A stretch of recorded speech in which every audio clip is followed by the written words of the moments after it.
Internet. Bon, nous sommes au 4e jour de l'expérience et je crois que hier soir, j'ai eu le déclic. Alors en fait, hier soir, j'étais en train de me poser la question de quoi j'allais parler aujourd'hui pour la 4e vidéo. Et je suis allé sur la machine à procrastiner, YouTube. Ah, et puis n'oubliez pas de liker puisque nous sommes sur YouTube. Et abonnez-vous, abonnez-vous, abonnez-vous. Voilà, donc je disais, j'étais sur YouTube et je suis tombé sur une vidéo d'une personne qui avait fait un burn-out et qui avait interviewé des gens en reconversion professionnelle qui expliquaient leur parcours. Alors, la vidéo la plus vue de la chaîne, c'est un certain Franck Lobvé qui a été interrogé. Mais il y a des petites vidéos, alors c'est des podcasts hein, d'ailleurs, dans ces interviews. Elle a fait un TEDx et elle a fait une vidéo ou un podcast où elle expliquait son TEDx, le parcours qui l'a mené à faire un TEDx. Donc un TEDx plus du métal sur le TEDx. Évidemment, c'était la chose la plus intéressante de la chaîne parce que des interviews de personnes qui se sont reconverties, qui durent 2 heures, c'est un peu long, j'ai pas tout regardé. En fait, moi j'ai regardé le fait qu'elle vendait des produits de reconversion professionnelle, notamment un bilan de compétences ou un bilan de personnalité. Je sais plus comment c'était formulé, mais bon, j'ai regardé le marketing, ça m'a pas donné envie. En plus, tous les témoignages qui étaient publiés, alors je sais pas si c'était vrai ou des faux, c'était, sauf pour le dernier témoignage, et il y en a une trentaine sur sa page, c'était que des prénoms de femmes. Bon, ok. C'est peut-être spécialisé ailleurs dans le marketing aux femmes, je ne sais pas, mais ça n'avait pas l'air de s'adresser spécialement aux femmes. Mais bon, pourquoi pas? Le problème, c'est que quand tu me dis bilan de compétences ou bilan de personnalité, oulala, une évaluation, oulala, le terme bilan, j'aime pas entendre ça. Ça me fait vraiment penser, oui, une évaluation et alors, c'est un terme très, très rationnel, très monde de l'entreprise, et exactement ce que je cherchais à fuir. Donc ça m'a pas donné envie, le marketing ne m'a pas donné envie, mais je suis donc quand même allé regarder son TEDx. Et là, oh, le TEDx, c'était l'histoire de son burn-out, qui a commencé petit à petit. Donc en fait, elle était anciennement directrice marketing. Elle était sur Marseille, elle a bougé sur Paris, elle est revenue sur Marseille. Je suis sûr que quelqu'un finira par la reconnaître si j'ai assez dû. Mais je lui en veux pas, hein. Je n'ai pas envie d'en dire du mal. Et oui, elle n'arrivait pas à reconnaître qu'en fait, qu'elle se maltraitait, que son travail dans le marketing n'était pas pour elle. Ok. Et donc, ça finit par un burn-out. Alors, je vous raconte ça, elle raconte ça beaucoup mieux dans son TEDx. Hein. Et là, après le burn-out, c'est qu'est-ce que je vais faire? Donc, petit à petit, elle a essayé des postes peut-être un peu moins engageants, moins difficiles.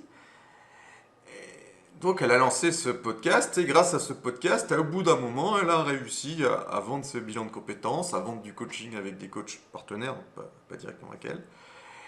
Et elle explique, et puis j'ai toujours rêvé de faire un TEDx. Ah. Et là, je fais, ok, pourquoi pas, hein. Moi, j'ai jamais rêvé de faire un TEDx. Moi, j'aurais plutôt rêvé d'être dans l'esprit du TED.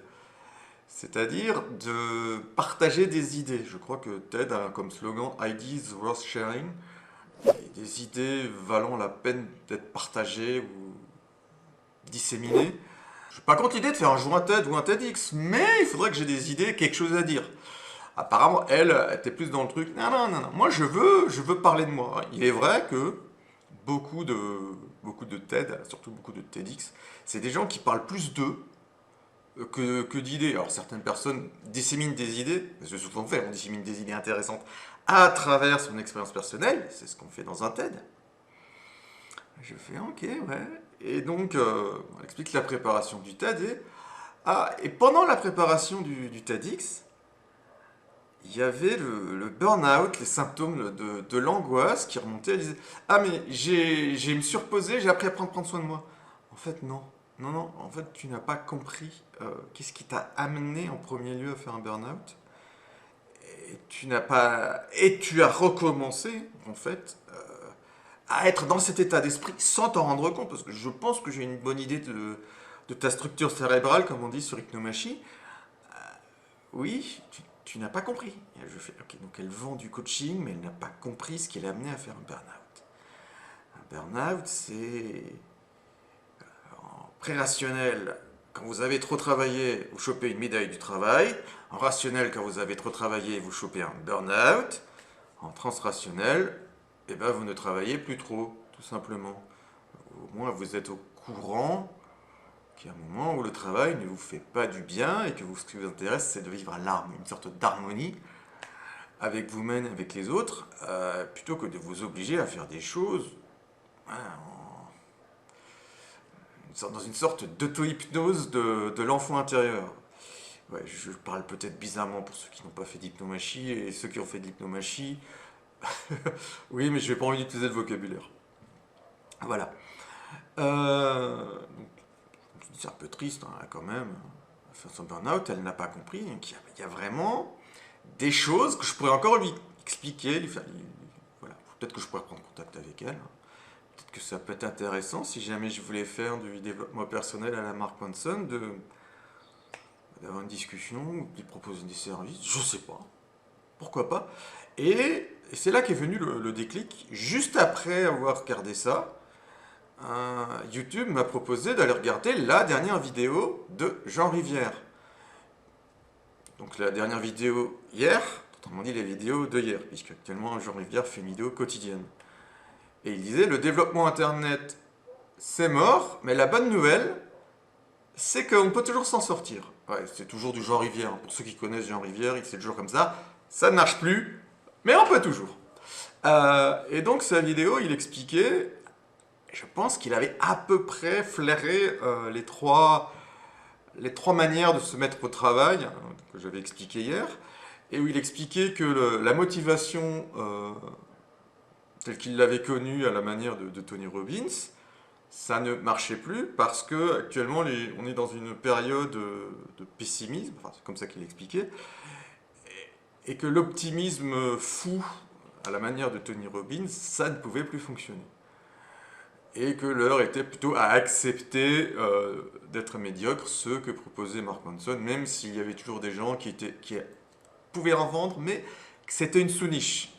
J'avais vraiment l'impression qu'il avait compris la vidéo de hier, qu'il ne l'a pas regardée, mais je pense que Jean Rivière, depuis un certain temps, a un accès au transrationnel non sacrificiel en termes hypnomagiques. Et donc la bonne nouvelle, c'est qu'on peut toujours faire du développement personnel sur Internet, mais on évite le Tony Robbins, on évite l'agnac à la manière d'un corda, on se met à faire de l'acceptation de soi. Voilà. Ok, c'est intéressant. Et puis ça m'a fait penser à Antoine BN qui avait fait une vidéo aussi il y a à peu près un an où il disait que le développement personnel tel qu'il l'avait connu, c'est mort. Alors cette vidéo, je ne l'ai pas aimée parce que la manière dont il expliquait que le développement personnel tel qu'il l'avait connu est mort, moi ça m'a fait beaucoup de bien de regarder ce genre de contenu. Par contre, l'heure n'est plus à ça aujourd'hui parce que on est plutôt sur des problèmes de société. Les gens vont plutôt à gauche. Alors je ne suis pas d'accord avec cette vision. C'est-à-dire que pour moi, les gens ne vont pas plus à gauche aujourd'hui qu'il y a 10 ans. Ouais, qu'il y a un peu plus de 10 ans, donc à l'époque où Antoine BM devait consommer du contenu personnel. Alors qu'aujourd'hui, il a l'âge des gens qui consommeraient plutôt du contenu personnel. Il a 30, 32, quelque chose comme ça. Je pense que par rapport à avant, effectivement, le monde, il y a une certaine gauche, une certaine forme de collectivisme qui est plus présent dans notre société d'un côté. Mais d'un autre côté, le pendant, c'est que la droite, moi quand j'étais jeune, c'était pas commun de trouver des médias de droite, avec des jeunes de droite. Enfin, j'ai l'impression que j'en ai, pour moi, on s'est plus polarisé. C'est-à-dire que la droite est devenue plus à droite, la gauche est devenue plus à gauche, et le centre, si on peut appeler ça le centre, le gouvernement est devenu plus au centre, plus éloigné du peuple aussi, d'une certaine manière. Donc je ne suis pas d'accord avec la manière dont il le décrivait. Il n'empêche qu'Antoine BM doit quand même être en compagnie ou fréquenter des créateurs et savoir que peut-être qu'il y a une perte de vitesse sur ce genre de contenu, qu'il y avait déjà il y a un an une perte de vitesse sur ce genre de contenu. D'ailleurs, Jean Rivière disait que c'est à peu près mieux du confinement. Donc à peu près au moment où Antoine BM a tourné sa vidéo, qui a eu cette espèce de pessimisme et qui s'est installé. Même si, à mon avis, la chute de la bulle des cryptos y est pour beaucoup.